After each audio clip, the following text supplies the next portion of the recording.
자, 우리 같이 함께 오늘의 말씀 우리 읽어보도록 하겠습니다. 시작! 부활은 선물입니다 라는 말씀 제목으로 하나님의 말씀을 들려드리도록 하겠습니다. 초등부 친구들, 오늘은 무슨 날이죠? 부활절입니다. 그러면 부활절 하면은 떠오르는 게 뭐가 있을까요? 계란이 있죠. 그렇죠? 계란이 있을 거예요. 자, 그러면 우리 초등부 친구들은 이거 한번 생각해 본 적 있어요? 왜 교회에서 부활절만 되면은 계란을 줄까? 그래, 소희 한번 얘기해 봐라 한번.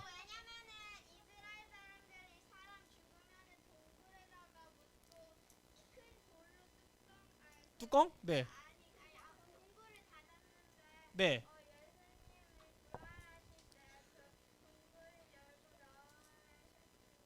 네. 네. 그것을 했다? 좋아요. 나오세요. 좋아요. 자, 드릴게요. 자, 소희가 정말 이렇게 막 길게 얘기했는데 목사님이 짧게 요약해서 이렇게 요약해봤어요. 자, 우리 같이 함께 우리 한번 읽어보도록 하겠습니다. 시작! 알에서 깨어나온 병아리를 부활로 묘사한 겁니다. 1번에 대한 이제 답이겠죠. 자, 우리 3학년 친구들 적어봅시다. 자, 우리 3학년 3반. 네, 3학년 3반 우리 뒤에 있는 친구들 한번 적어볼까요? 조금 길지만 그래도 우리가 꼭 알아야 되는 거예요. 아니, 계란은 주긴 하는데 왜 주는 건지에 대해서는 알아야 될 거 아니에요. 혹시나 만약에 어떤 친구가 야, 교회에서 왜 계란을 왜 줘라고 했을 때 그것은 알에서 깨어나온 병아리를 묘사한 거야, 이러면은 좀 유식해 보이지 않을까요? 그쵸? 우리가 이제 좀 지식을 하나하나씩 좀 쌓았으면 좋겠어요. 그냥 교회에서 주니까 받는 거지 그렇게 하지 말고 좀 멋있게 좀 이렇게 막 아까 좀 이스라엘도 나왔고 막 이렇게 좀 우리가 지식을 알아서 우리가 좀 지식인으로 예수님을 믿는 사람으로서 지식인을 좀 이렇게 알았으면 좋겠습니다. 좀 길지만 우리가 반드시 알아야 될 내용이기 때문에 우리가 한번 좀 적어보도록 할게요. 자, 그래서 사실 이 부활이라 함은 우리에게 있어서 너무나도 기쁜 거예요. 아니, 예수님께서 부활하셨는데 왜 우리가 기쁜 거지? 왜냐하면 있잖아요. 사실 이 부활에 대한 비밀이 있어요. 그것은 바로 이것 때문인데 우리 한번 말씀 읽어보도록 하겠습니다. 시작! 예수께서 이르시되 내가 곧 길이요 진리요 생명이니 나로 말미암지 않고는 아버지께로 올 자가 없느니라. 다시 말해서 예수님께서 이 부활이라는 것을 통해서 죽음을 딱 이제 뚫어놓는 마치 터널과 같은 그런 역할을 하셨기 때문이에요. 그래서 이것을 진리라고 표현을 한 것입니다. 그래서 우리가 기억해야 될 것은 예수님은 진리다. 예수님은 진리다. 요것만 우선 우리가 기억합시다. 그래서 만약에 어떠한 사람이 나한테 와서 야, 내가 진리인데 나를 한번 따라와 볼래? 나를 믿어볼래? 뭐 이상한 이야기를 한다고 하면은 꼭 목사님한테 꼭 얘기해 주세요. 아시겠죠? 진리는 오직 예수님밖에 없습니다. 자, 그러면서 목사님은 부활절은 너무나도 기쁜 날이에요. 그렇죠? 예수님께서 죽음을 이기시고 부활하셨기 때문에 우리 교회에서는 이것을 정말 축제처럼 여깁니다. 그래서 목사님 또한 우리가 이 부활절 있잖아요. 축제처럼 좀 생각을 했으면 좋겠어요. 축제. 이번에 대한 답이겠죠. 그렇죠? 근데 사실 우리가 축제가 뭐 하루 아니면 한 이틀 정도밖에 안 하잖아요. 축제라는 것이. 그래서 축제라는 것이 너무나도 기쁘고 좋은 날인데 매일매일 축제와 같은 느낌으로 살아갈 수 없을까? 다시 말해서 매일매일 내 삶이 축제로 인하여, 다시 말해서 부활로 인하여서 아름답고 빛나는 삶으로 매일매일 살아갈 수는 없을까? 이런 생각을 하게 되었습니다. 그래서 우리가 이 마음을 품고 이 생각을 하고 매일매일 살아간다고 하면은 부활로 인하여서 매일매일 아름다운 삶을 살 수 있겠구나라는 것을 말씀을 통해 같이 함께 좀 나누어 보려고 해요.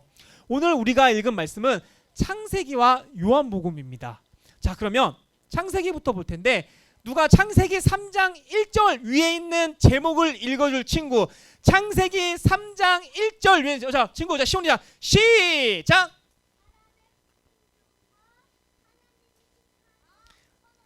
감사해요. 그쵸? 자, 창세기 3장을 우리가 쭉 읽으면 알았어, 시원 줄게. 알았어 줄게. 자, 드림 줄게. 알았어, 드림 줄게. 자, 드림 줄게요. 자, 여기 있어요. 네.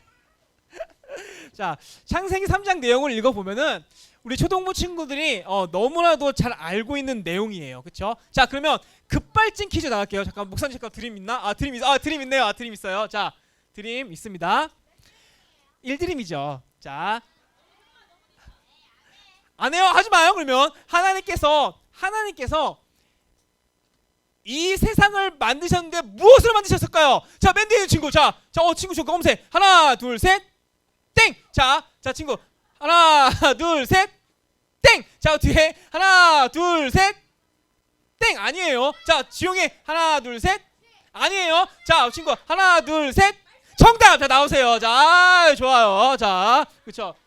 말씀으로, 그렇죠. 말씀으로 우리 이제 하나님께서 세상을 만드셨는데, 하나님께서 만드셨기 때문에 당연히 너무나도 완벽하고 아름다웠습니다. 그래서 이 세상을 보시면서 진짜 너무나도 좋다, 이러한 이제 말씀을 하셨어요. 그리고 나서 하나님께서는 이 세상을 만드시고, 다시 말해 에덴 동산을 만드시고 그 중앙에 나무를 하나 딱 세우셨습니다. 근데 이 나무의 특징은 무엇이냐면 선악을 알게 하는 나무였어요. 그리고 그 나무의 열매 이름 다 알다시피 선악과죠. 그렇죠?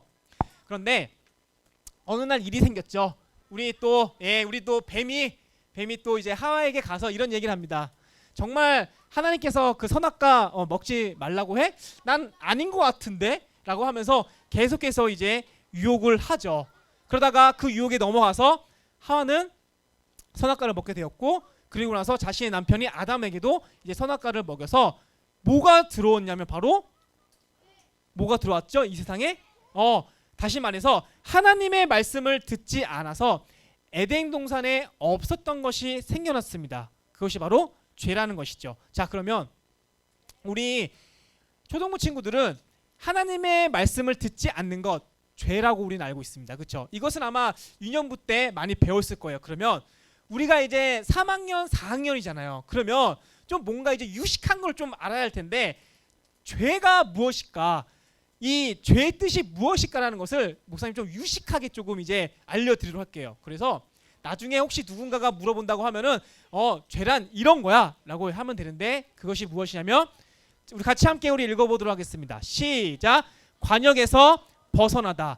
관역에서 벗어나다, 빗나가다, 이런 뜻을 갖고 있어요. 3번의 죄의 뜻은 무엇인가 입니다. 우리가 이제 올림픽 보면은 양궁 경기 보잖아요. 그렇죠?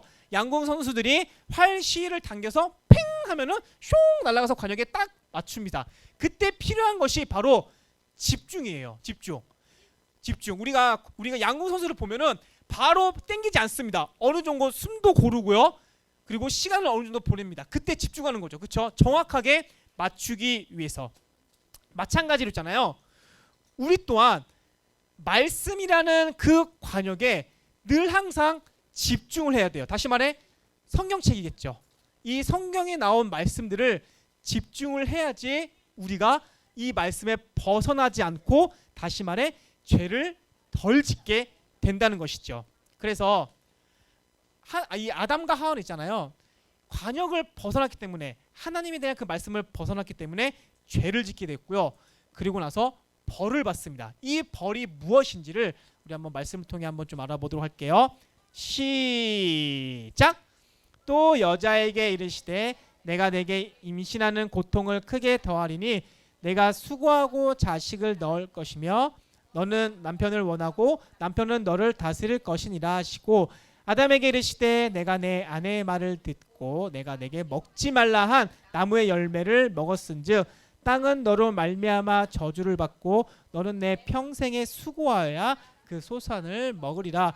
길죠. 그래서 목사님이 5글자로 줄여봤는데요. 자, 우리 같이 함께 우리 읽어보도록 하겠습니다. 시작. 고생과 힘듦. 다시 시작. 고생과 힘듦. 네, 이 사진 있잖아요. 목사님이 여기 우리 검단산 가봤어요? 아, 여러분 산 올라갈 때 힘들어요, 안 힘들어요?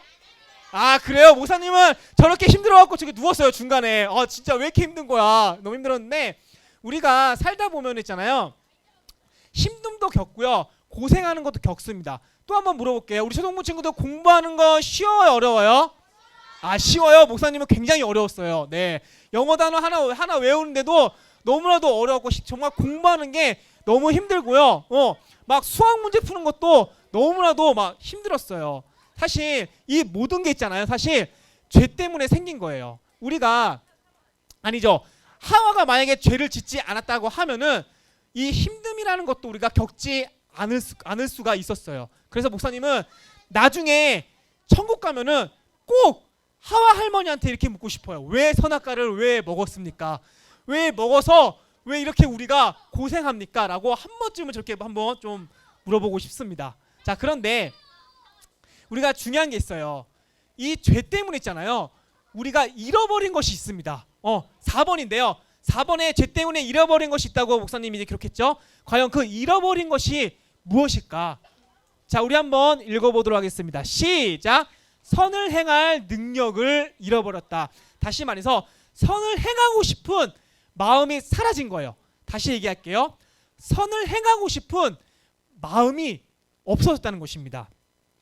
목사님이 예전에 이 선에 대해서, 성경이 말하는 선에 대해서 한번 얘기한 적이 있어요. 그때 우리 초등부 친구들이 선은 뭐 친구들을 돕는 거예요, 뭐 불우한 이웃을 뭐 돕는 거예요, 이렇게 얘기했습니다. 물론 맞는 얘기예요. 하지만 성경에서 말하는 선은 하나님을 찬양하고 하나님을 예배하고 오직 하나님만 섬기는 것을 선이라고 이야기를 합니다. 그 대표적인 예가 있잖아요. 이제 가인과 아벨에 대한 사건인데요. 하나님께서 누구의 예배만 받으셨죠? 그쵸? 아벨.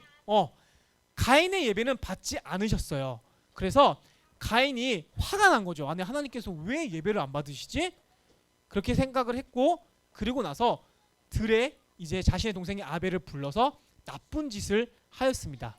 이것이 바로 죄로 인하여서, 죄 때문에 생긴, 다시 말해 선을 행할 마음이 없었다는 것을 보여주고 있다는 것입니다. 그래서 우리 또한 있잖아요, 선을 행하고 싶지 않은 마음들이 종종 생길 때가 있어요. 지금 우리 초등부 친구들 있잖아요. 자, 우리 예배합시다, 찬양합시다, 기도합시다라고 하면은 지금 막 은혜가 넘치고 하나님을 너무 사랑해서 막 하고 싶은 것들 너무 많아요. 막 찬양하자라고 하면 네, 열심히 찬양할게요. 기도하자, 기도 열심히 할게요. 예배 드리자라고 하는데, 점점점 우리 초등부 친구들이 소년부가 되고 중등부가 되고 고등부가 되고 어른이 되는 그 과정 속에서 선을 행하고 싶은 마음들이 자꾸만 사라질 때가 있습니다. 왠지 알아요? 왜냐하면 세상이 너무나도 재밌기 때문이에요. 어느 순간 예배보다 게임하는 게 재밌고, 어느 순간 벚꽃놀이 보러 가는 게 너무나도 재밌고, 어느 순간 친구들이랑 노는 게 너무나도 재밌어서 그 마음을 잃어버릴 때가 있다는 것입니다. 그래서 우리가 해야 될 게 있어요. 해야 될 게 있는데 바로 이겁니다. 우리 한번 읽어보도록 하겠습니다. 시작. 우리의 씨름은 혈과 육을 상대하는 것이 아니요 통치자들과 권세들과 이 어둠의 세상 주관자들과 하늘에 있는 악의 영들을 상대합니다. 이 악의 영들은 무엇이냐면 쉽게 얘기하면 마귀예요, 마귀. 지금도 있잖아요, 우리 초등부 친구들이 예배 잘 드리지 못하도록 계속 생각을 주입하고 있어요. 야, 뭐하러 예배 잘 드리냐, 날씨도 좋고 그냥 좋은데 놀러 가고 왜 예배 드려, 그냥 말씀 듣지 마, 말씀 재미도 없는데 라고 하면서 늘 항상 옆에서 이렇게 마귀가 유혹하고 있는 것이죠. 그래서 목사님이 늘 항상 마음을 지키라고 얘기를 한 적이 있을 거예요. 자, 그러면 지금부터 이제 정말 중요한 얘기 할 거예요. 우리가 죄로 인하여서 우리가 노력해야 되는 부분들이 굉장히 많아졌어요. 그렇죠? 하나님과의 관계를 가깝게 위해서 예배의 자리를 꼭 지켜야 되고, 기도도 해야 되고, 말씀도 읽어야 되고, 우리가 노력해야 될 것들이 많은데, 그런데 있잖아요, 우리가 아무리 노력해도 있잖아요. 극복할 수 있는 게 있어요. 극복할 수 있는 거, 극복할 수 없는 게 있어요. 극복할 수 없는 게 있어요. 그것이 무엇이냐면 바로 죽음입니다. 아무리 내가 돈으로, 힘으로, 내 똑똑함으로, 내 지식으로 아무리 해결하고 해도 극복할 수 있는 게 없는 게 있는데 바로 죽음이라는 것입니다. 자, 그래서 이 죽음을 누가 해결하냐면 잘 알죠? 바로 예수님께서 하십니다. 우리 같이 함께 우리 읽어보도록 하겠습니다. 자, 시작. 너희는 그 은혜에 의하여 믿음으로 말미암아 구원을 받았으니 이것은 너희에게 난 것이 아니요 하나님의 선물이라. 믿음으로, 예수님을 믿음으로 우리가 구원을 받았다. 다시 말해서 죽음이 해결됐다. 이것을 어떻게 표현하냐면 바로 하나님의 선물이라고 표현합니다. 따라해 볼까요? 하나님의 선물. 다시 한번, 하나님의 선물. 그래서 목사님은 이 말씀을 가지고 오늘의 제목을 만들어 본 거예요. 부활은 선물입니다. 우리 초등부 친구들이 생각하는 선물이라는 게 있어요. 선물의 의미. 선물은 나한테 필요한 것이 주어질 때 그게 선물이지, 내가 원하는 것을 얻는 것이 선물이지, 이렇게 생각할 때가 있습니다. 그러면 만약에 부모님께서 만약에 내 생일날 정말 뜬금없이 정말 내가 생각하지도 못한 이 선물을 주면 여러분들은 어떻게 받아들일 건가요? 과연 다른 모르겠니? 자, 이거 뭔지 알아요? 그죠? 컵을체요. 네, 자세 교정기예요. 만약에 내 생일날 부모님께서 이 자세 교정기 의자를 선물해 준다고 하면은 우리 초등부 친구들은 이걸 받고 나서 가장 먼저 무슨 말을 할 거예요? 집어 던지고 또 막 여러 가지 반응들이 막 실망하고 막 그럴 거예요. 그렇죠? 자, 그러면 우리가 한번 그 말을 내뱉기 전에 한번 부모님의 마음을 한번 좀 먼저 생각해 보면 좀 생각이 달라지지 않을까요? 왜 부모님께서 나에게 이거를 왜 줬을까? 아마도 우리가 공부하는 데 있어서 도움이 되니까. 자세가 만약에 틀어진다고 하면은 여러분들이 지금 한창 키가 자라나야 될 때인데 키가 안 자라면 어떡해요? 다 못 자라면 안 되기 때문에 이 자세 교정기 의자를 통해서 여러분들 키가 자라났으면 하는 바람, 그렇죠? 그리고 자세가 틀어지면은 아플 수도 있으니까 그걸 걱정하는 부모님의 마음을 우리가 생각한다고 하면은 우리가 실망보다는 감사함이 넘치지 않을까. 여러분, 마찬가지로 있잖아요. 부활도 목사님은 이와 같은 거라고 생각이 돼요. 우리에게 있어서 부활은 선물입니다. 그런데 마치 내가 이 부활을 내가 필요 없는 자세 교정기처럼 그렇게 여기고 있지는 않은가. 목사님은 분명히 하나님께서 말씀하시기를 하나님의 선물이다. 너희들의 그 구원, 내가 부활로 인하여서 죽음을 해결했는데 그 선물인데 너희는 그 선물을 어떻게 생각하고 어떻게 받아들이고 있는지 목사님은 그것을 한번 우리 초등부 친구들 한번 생각했으면 바람입니다. 사랑하는 초등부 친구들, 여러분, 부활은 있잖아요. 내가 해결할 수 없는 것을 예수님을 통해 해결해 주셨습니다. 부활이야말로 돈보다 금보다 내 능력보다 훨씬 더 아름다운 것입니다. 그래서 우리가 오늘 이 하루, 아니 어쩌면 매일매일이잖아요. 이 부활의 예수님을 생각하면서 이런 마음이 있었으면 좋겠어요. 예수님, 감사합니다. 나 때문에 죽으셨는데 나의 죄를 해결해 주시고 무엇보다 내가 부활을 바라볼 수 있게 해주셔서 감사합니다.